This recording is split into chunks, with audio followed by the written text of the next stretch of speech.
The Old Man and the Sea. Alexander Sinclair glared at the book title with disdain before shifting his gaze to the man in worn jeans and a leather jacket, calmly reading it in the first-class line. Something about the scene deeply irritated him. How dare this man, dressed like a common hipster, occupy a space so clearly not meant for him? You know, Alexander said with a cutting smile, I believe the line for economy class is over there. He would never have imagined that those arrogant words, uttered on an unremarkable afternoon at Los Angeles Airport, would change his life forever. 2 hours earlier, Los Angeles International Airport buzzed with life on that hot June afternoon. The constant hum of the air conditioning served as background noise to the bustling crowd of hundreds of travelers rushing toward their destinations. Amidst the chaos, one man walked with purpose, as if the entire airport had been designed just for him. Alexander Sinclair had always believed that success was a matter of appearances. His $5,000 Armani suit remained impeccably pressed despite hours of meetings. His Italian shoes gleamed under the fluorescent lights, and his Rolex drew envious glances as he checked the time with practiced impatience. His $3,000 leather briefcase carried contracts worth millions, and yet his eyes betrayed a deep dissatisfaction. "Excuse me," he said curtly to an airport staff member. "Where's the first-class check-in?" The attendant pointed in a direction, and Alexander walked off without so much as a nod of thanks. As he strode through the terminal, his phone vibrated. It was a message from his daughter, Sophie. "Dad, you promised you'd come to my play." Alexander sighed and dismissed the notification without replying. It was the third promise he'd broken that month, but business was business. Sophie would understand, he told himself. Or at least that's what he kept repeating. The first-class check-in line was unusually long that day.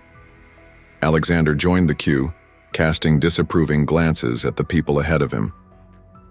That was when he noticed him.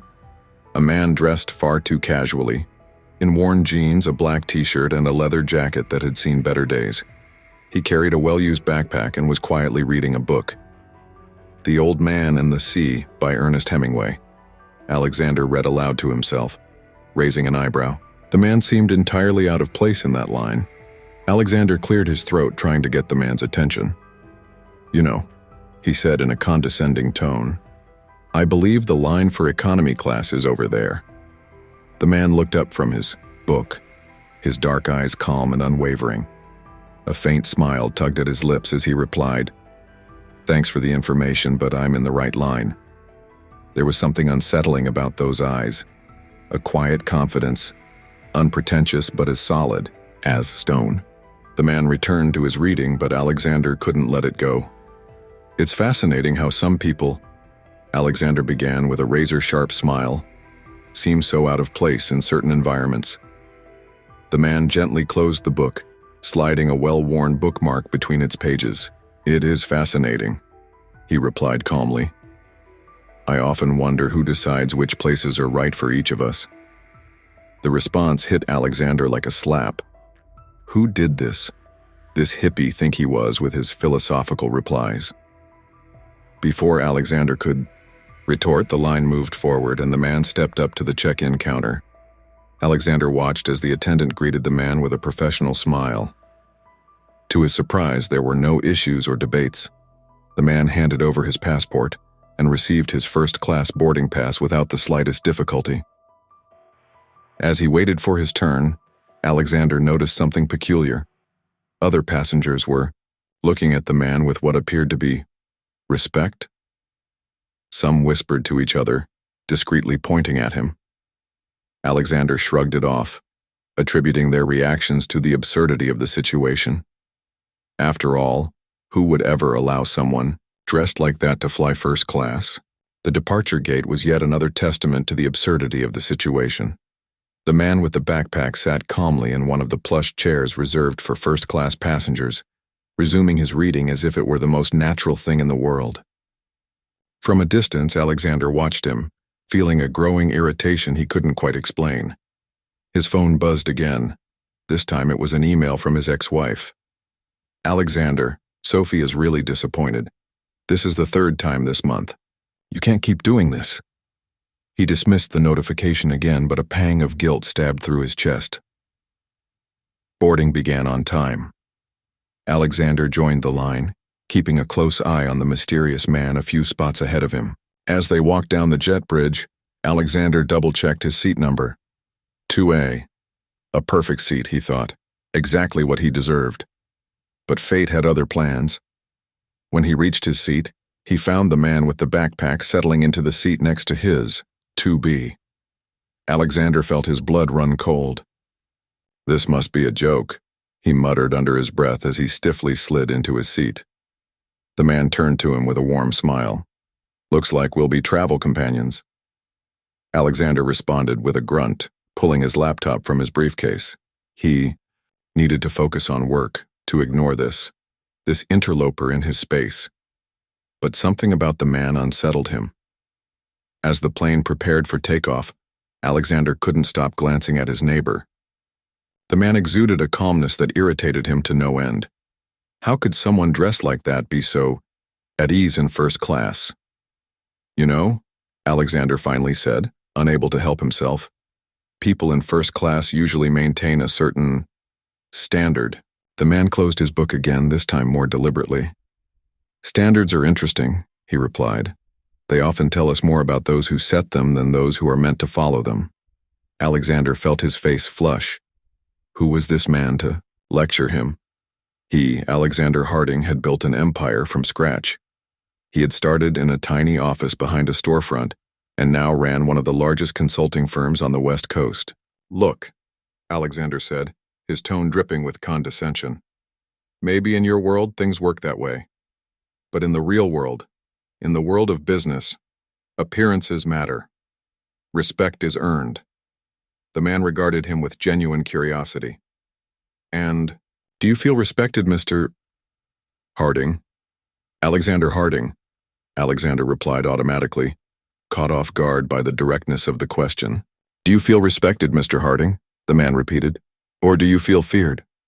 The question hit Alexander like a punch to the gut. For a moment he saw Sophie's disappointed face, the tired eyes of his ex-wife, and the strained expressions of his employees. But he quickly pushed those thoughts aside. The plane had been in the air for an hour, and the tension between the two men was palpable. Alexander had tried to focus on his laptop, but he couldn't concentrate. There was something about the man next to him that unsettled him deeply, something that went beyond his casual attire or philosophical responses.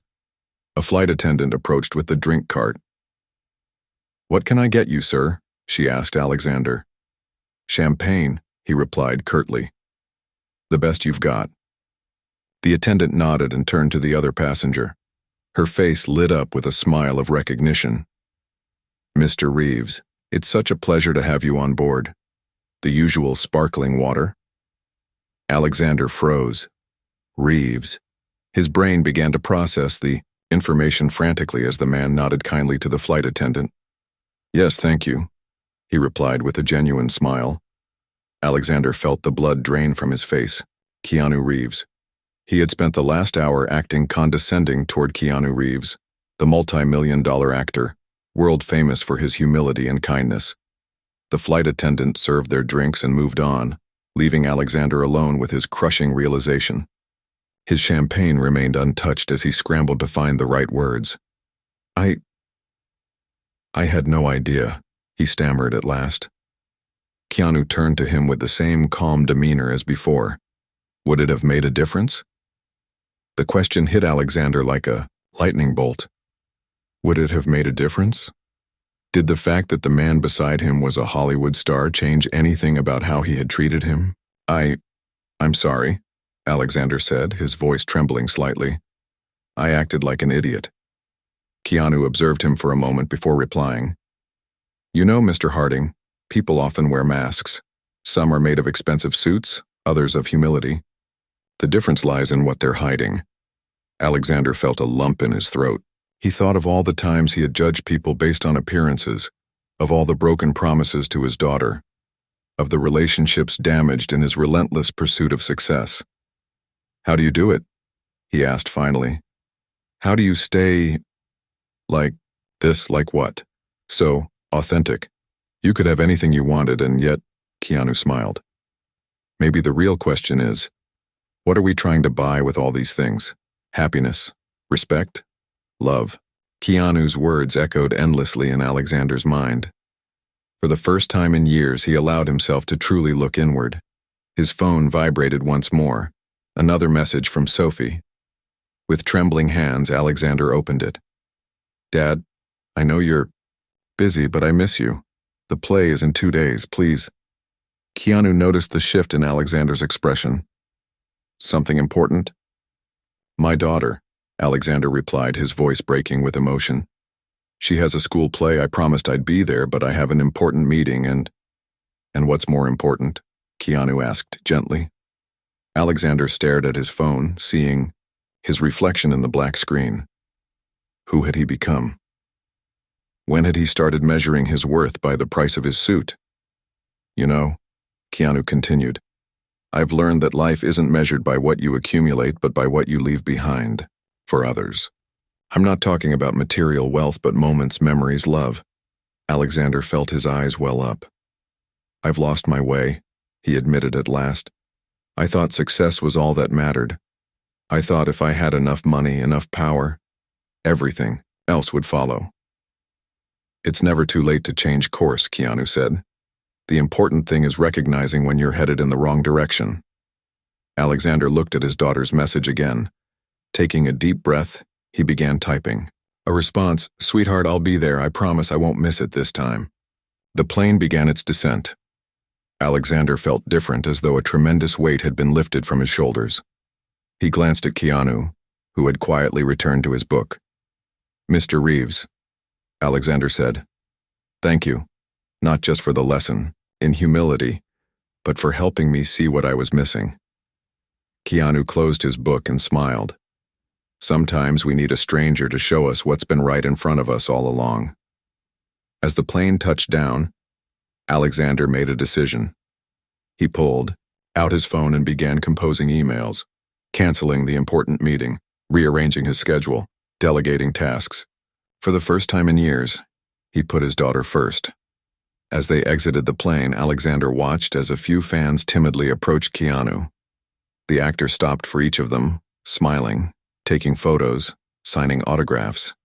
There wasn't a hint of impatience or annoyance in his demeanor. Alexander observed the scene and smiled. Then he walked toward the exit. But this time, his steps were different. Gone was the confident, arrogant stride of before. Instead, he walked like a man who had finally figured out what truly mattered in life. 2 days later, Alexander was sitting in the front row of the school theater. Sophie played the lead role in Romeo and Juliet.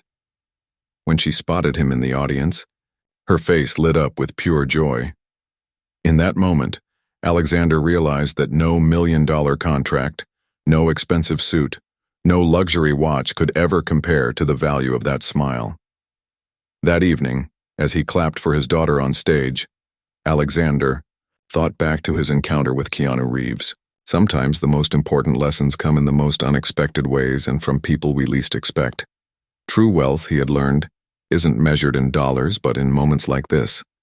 And as he drove home with Sophie, excitedly recounting every detail of the play, Alexander smiled, knowing that perhaps at long last he had found his true place in the world. Not in a first-class seat, but in the heart of his daughter. In the days that followed, Alexander began making significant changes to his life. The first was a complete overhaul of his work schedule. No more client lunches that stretched into the evening. No more weekend meetings. He set clear boundaries, ensuring he was home in time for dinner every night. His employees noticed the transformation. The Alexander Sinclair who used to intimidate meetings with his commanding presence had been replaced by a more compassionate and approachable leader. He started asking about their families, showing genuine interest in their lives outside the office. Mr. Harding, his assistant Sarah said one day, "Did something happen? You seem different." Alexander smiled, thinking back to the flight that had changed everything.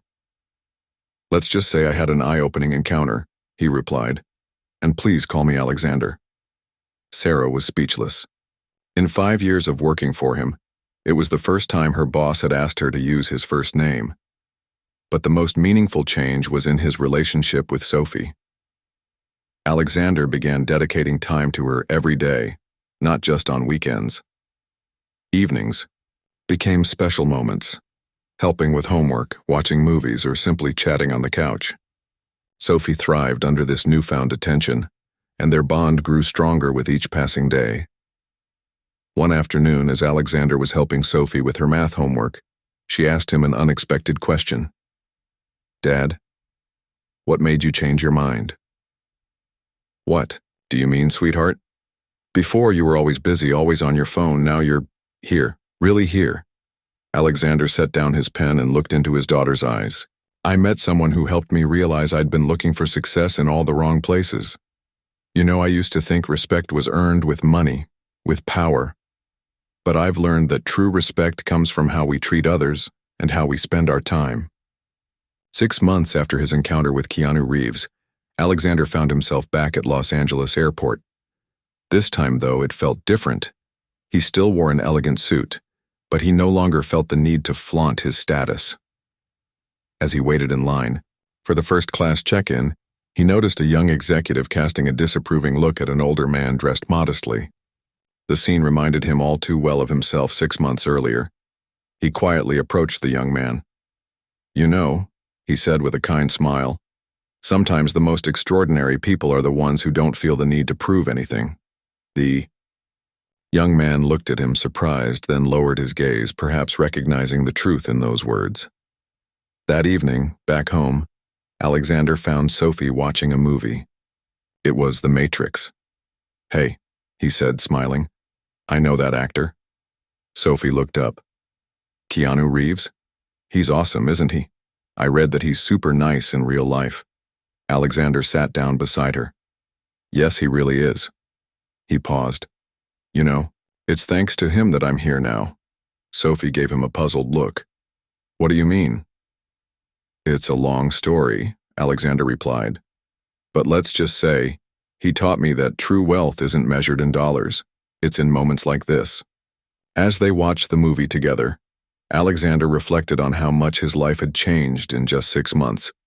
His bank account wasn't as full as it used to be. He had scaled back his workload and turned down major clients to spend more time with his family. But he felt richer than ever. The old Alexander would have seen all this as a failure.